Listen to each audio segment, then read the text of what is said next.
രക്ഷപ്പെട്ട ഒരുത്തരാണെങ്കിൽ എന്തിനാ വന്ന് ഈ ചോദ്യം ചോദിക്കുന്നത്, എങ്ങനെ രക്ഷപ്പെടാമെന്ന്. അപ്പോൾ രക്ഷപ്പെടാത്തതിൻ്റെ കാരണം പറയുന്നത്, നമുക്ക് ചുറ്റുമുള്ള കുറച്ച് ആൾക്കാരുണ്ട്. അച്ഛനാവാം, അമ്മയാവാം, ഭാര്യയാവാം, വീട്ടുകാരാവാം, കൂട്ടുകാരാവാം, കൊളീഗ്സ് ആവാം.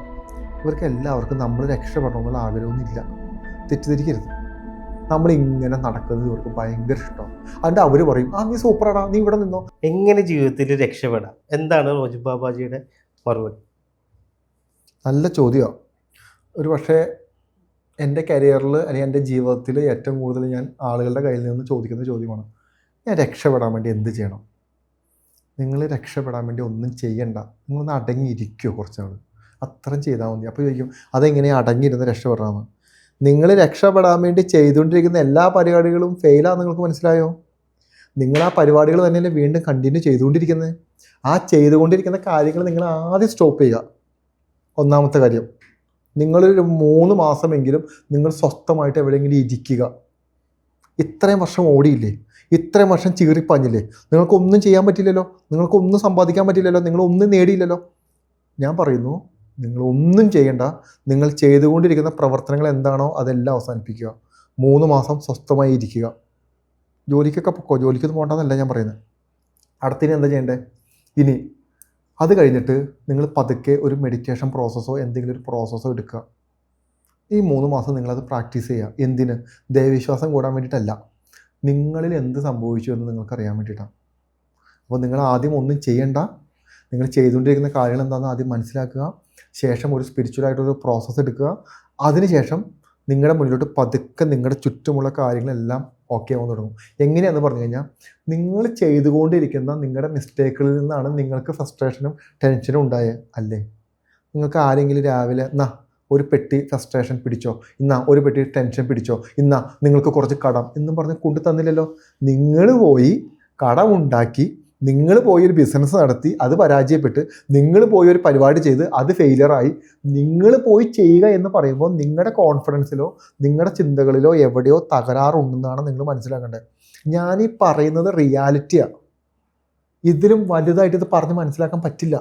നിങ്ങളോട് ഒന്നും തലകുത്തി മറിഞ്ഞ് ചെയ്യാനല്ല ഞാൻ പറയുന്നത്, നിങ്ങളൊന്നും ചെയ്യരുതെന്ന് ഞാൻ പറയുന്നത്. കാരണം എന്താണെന്ന് പറഞ്ഞാൽ, നിങ്ങൾ അതുവരെ ചെയ്ത മിസ്റ്റേക്കുകൾ എന്താണെന്ന് മനസ്സിലാക്കിയില്ലെങ്കിൽ നിങ്ങൾ ആ മിസ്റ്റേക്ക് വീണ്ടും കണ്ടിന്യൂ ചെയ്യും. നിങ്ങൾ 30, 35, 40 വയസ്സിൽ നിങ്ങൾ രക്ഷപ്പെട്ടിട്ടില്ലെങ്കിൽ ഈ 40 വർഷത്തിൽ നിങ്ങൾ കണ്ടതും നിങ്ങൾ കേട്ടതും നിങ്ങൾ അനുഭവിച്ചതും നിങ്ങൾ പ്രവർത്തിച്ചുകൊണ്ടിരിക്കുന്നത് മുഴുവനും എന്തോ പ്രശ്നമുണ്ടെന്നാണ് അതിൻ്റെ അർത്ഥം. അല്ലെങ്കിൽ ചോദ്യം ചോദിക്കേണ്ട ആവശ്യമുണ്ടോ? ഇല്ലല്ലോ. രക്ഷപ്പെട്ട ഒരുത്തരാണെങ്കിൽ എന്തിനാ വന്ന് ഈ ചോദ്യം ചോദിക്കുന്നത്, എങ്ങനെ രക്ഷപ്പെടാമെന്ന്. അപ്പോൾ രക്ഷപ്പെടാത്തതിൻ്റെ കാരണം പറയുന്നത്, നിങ്ങളുടെ ഉള്ളിലുള്ള കാര്യം തന്നെ വരുന്നത്. ഇനി അടുത്ത കാര്യം, ഇതിപ്പോൾ നമ്മുടെ കാര്യം പറഞ്ഞു, നമ്മളല്ലാതെ നമുക്ക് ചുറ്റുമുള്ള കുറച്ച് ആൾക്കാരുണ്ട്. അച്ഛനാവാം, അമ്മയാവാം, ഭാര്യയാവാം, വീട്ടുകാരാവാം, കൂട്ടുകാരാവാം, കൊളീഗ്സ് ആവാം. ഇവർക്ക് എല്ലാവർക്കും നമ്മൾ രക്ഷപ്പെടണമെന്നുള്ള ആഗ്രഹമൊന്നുമില്ല. തെറ്റിദ്ധരിക്കരുത്. നമ്മളെങ്ങനെയെങ്കിലും പഴയതുപോലെ അവരെ ഡിപ്പെൻഡ് ചെയ്ത്, അല്ലെങ്കിൽ അവരുടെ കൂട്ടത്തിൽ ഒരാളായി പണം സമ്പാദിക്കാതിരിക്കാനുള്ള രക്ഷപ്പെടാനുള്ള മാർഗ്ഗങ്ങൾ നോക്കാതെ നമ്മളിങ്ങനെ നടക്കുന്നത് ഇവർക്ക് ഭയങ്കര ഇഷ്ടമാണ്. അതുകൊണ്ട് അവർ പറയും, നീ സൂപ്പറാടാ, നീ ഇവിടെ നിന്നോ, നീ അടിപൊളിയാടാ, നീ ഈ ജോലി കണ്ടിന്യൂ ചെയ്തോളൂ, അല്ലെങ്കിൽ നീ നിങ്ങളുടെ ആ ബിസിനസ് ചെയ്യേണ്ട ആവശ്യം എന്തിനാ, നിനക്കിപ്പോൾ അതിൻ്റെ ആവശ്യമുണ്ടോ, എന്തിനാ അങ്ങനെ ചോദിക്കുന്നത്? ട്രൈ ചെയ്യാലോ വേണ്ടേ? ലോകത്തിലുള്ള എല്ലാ സക്സസ്സുകൾക്ക് പുറകിലും വലിയ പരാജയങ്ങളുണ്ട്. ആ പരാജയങ്ങളെ നേരിടാനുള്ള മാനസികാവസ്ഥയാണ് ആക്ച്വലി ആ സക്സസ്സിനെ നിലനിർത്തുന്നത്. അതല്ലാതെ ചെന്ന് ഒരു ബിസിനസ് തുടങ്ങുമ്പോൾ തന്നെ കുറേ ആൾക്കാർ വന്ന് പൈസ തന്ന് നമ്മളെ പണക്കാരനാക്കുന്നില്ല. നിങ്ങൾക്ക് ചുറ്റുമുള്ള ആളുകളെ നിങ്ങൾ മനസ്സിലാക്കിയേ പറ്റൂ. അപ്പം നിങ്ങൾ പറയും, എൻ്റെ അമ്മ അങ്ങനെയൊക്കെ ചെയ്യും, എൻ്റെ അച്ഛൻ അങ്ങനെയൊക്കെ ചെയ്യും, സഹോദരൻ ചെയ്യും, ചതിക്കും. കാരണം എല്ലാ മനുഷ്യനും അവനവൻ്റെതായ ആവശ്യങ്ങളുണ്ട്. ആ ആവശ്യങ്ങൾ നിറവേറ്റാൻ പറ്റാത്തതിൻ്റെ ഫ്രസ്ട്രേഷൻ ഈ മനുഷ്യർക്കെല്ലാം ഉണ്ട്. ആ ഫ്രസ്ട്രേഷനുള്ള മനുഷ്യരുടെ കൂടെയാണ് നിങ്ങൾ ജീവിക്കുന്നത്. ആ ഫ്രസ്ട്രേഷനുള്ള മനുഷ്യരുടെ കൂടെ നിങ്ങൾ ജീവിച്ചാൽ അവരിൽ ഒരാളെ നിങ്ങളാക്കാൻ വേണ്ടി ശ്രമിക്കും. നിങ്ങളാക്കാൻ വേണ്ടി അവർ മാക്സിമം ശ്രമിച്ചുകൊണ്ടിരിക്കും. നിങ്ങളെ നശിപ്പിച്ച് കളയും. നിങ്ങൾ രക്ഷപ്പെടാത്തതിന് മെയിൻ കാരണം നിങ്ങളുടെ കൂടെയുള്ള ഈ ആളുകളുടെ പ്രസൻസാണ്.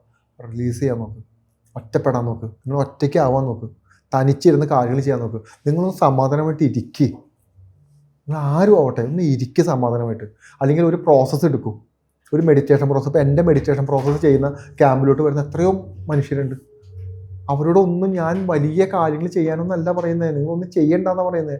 അവരുടെ ഉള്ളിലൊരു സമാധാനം, ഒരു ക്ലാരിറ്റി, ഒരു കൃത്യമായ ഒരു ഗൈഡൻസ് തുടങ്ങിയിട്ടുള്ള കാര്യങ്ങൾ വന്നു കഴിയുമ്പോൾ തന്നെ അവരുടെ മിസ്റ്റേക്കുകൾ മാറ്റും. ചിലപ്പോൾ അവരുടെ ബിസിനസ്സിൽ ചെറിയൊരു മാറ്റം വരുത്തിയാൽ മതിയോ. ആ മാറ്റം എന്താ പറയുമോ, കോൺഫിഡൻ്റ് ആയിട്ട് നേരെ നിൽക്കുക എന്നുള്ള, അല്ലെങ്കിൽ ആ ബിസിനസ്സിൽ വരുന്ന ഡാമേജ് ഉള്ള ഒരാളെ പുറത്താക്കുക എന്നുള്ള. അതായത് ആ ബിസിനസ് തകർക്കുന്ന ഒരാൾ ആ ബിസിനസ്സിൻ്റെ അകത്തുണ്ട്. അതാരാണ്? ചിലപ്പോൾ മെയിൻ ജോലിക്കാരനായിരിക്കാം, ചിലപ്പോൾ മെയിൻ നമുക്ക് വേണ്ടപ്പെട്ട ഒരാളായിരിക്കാം.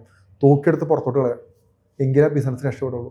അതല്ലാത്ത പക്ഷം ഞാൻ ഭയങ്കര അടിപൊളിയാണ്, ഞാൻ സൂപ്പറാണ്, ഞാൻ എല്ലാവരും സംരക്ഷിക്കുന്ന ഒരാളാണ്, അതുകൊണ്ട് എനിക്ക് ചെയ്യാൻ പറ്റില്ല. എന്തുകൊണ്ട് നിങ്ങളുടെ ബിസിനസ് ഡൗൺ ആയിപ്പോൾ?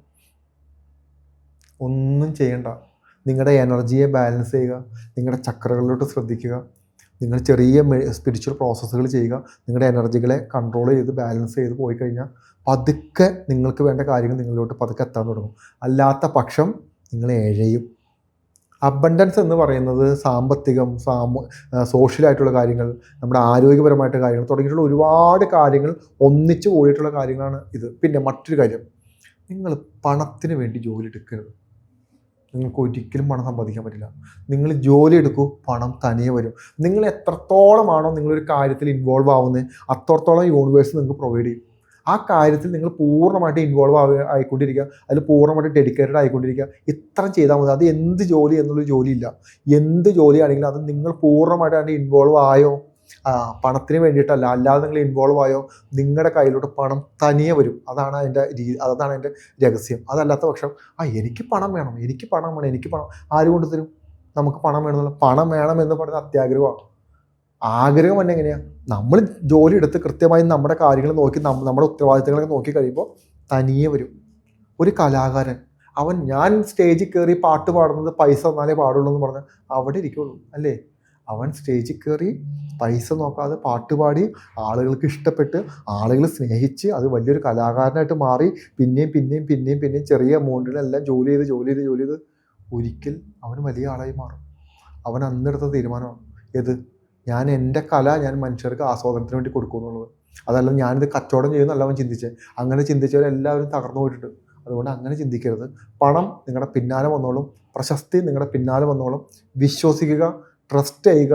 ആ വിശ്വാസത്തിൻ്റെയും ട്രസ്റ്റിൻ്റെയും പുറത്ത് നമുക്ക് ഒരുപാട് ഡാമേജുകളും ഒരുപാട് കൺഫ്യൂഷൻസും ഒരുപാട് ഇഷ്യൂസും നമുക്ക് വരും. ഇതിനെല്ലാം തരണം ചെയ്ത് പോയി കഴിഞ്ഞാൽ അൾട്ടിമേറ്റ് സക്സസ് അല്ല, അതിനകത്ത് വേറെ ഒന്നുമില്ല. കാരണം നമ്മളൊരു കാര്യത്തെ നമ്മുടെ മാനിഫെസ്റ്റ് ചെയ്ത് നമ്മുടെ എനർജി ബാലൻസ് ചെയ്ത്, പ്രത്യേകിച്ച് പണം, ഒരാളുടെ കയ്യിലോട്ട് പണം വരണമെന്നുണ്ടെങ്കിൽ പ്രകൃതി യൂണിവേഴ്സ് നന്നായിട്ട് അവനെ പരീക്ഷിക്കുന്നു പറഞ്ഞു കഴിഞ്ഞാൽ നല്ല ഹെവി ആയിട്ട് പരീക്ഷിക്കും. ആ പരീക്ഷണങ്ങളെല്ലാം നിങ്ങൾ മറികടന്ന് വന്നാൽ മാത്രമേ അബണ്ടൻസ് നിങ്ങളിലോട്ട് കണക്റ്റ് ആവുള്ളൂ. അല്ലാത്ത പക്ഷം കണക്റ്റ് ആവില്ല. വരും പോവും പോയിക്കൊണ്ടേയിരിക്കും. അതുകൊണ്ടാണ് ഞാൻ പറയുന്നത്, നമ്മുടെ മിസ്റ്റേക്കുകൾ എന്താണെന്ന് ആദ്യം കണ്ടെത്തുക, ക്ലിയർ ചെയ്യുക. മാറ്റാനും ഞാൻ പറയില്ല, കാരണം പെട്ടെന്നൊരു മാറ്റവും സംഭവിക്കില്ല. പക്ഷെ നമുക്ക് മനസ്സിലാക്കാമല്ലോ. മാറ്റണ്ട, വിട്ടേക്കോ, നമുക്ക് മനസ്സിലാക്കാമല്ലോ. ആ മനസ്സിലാക്കിയതിന് ശേഷം മാത്രം പോയാൽ മതി.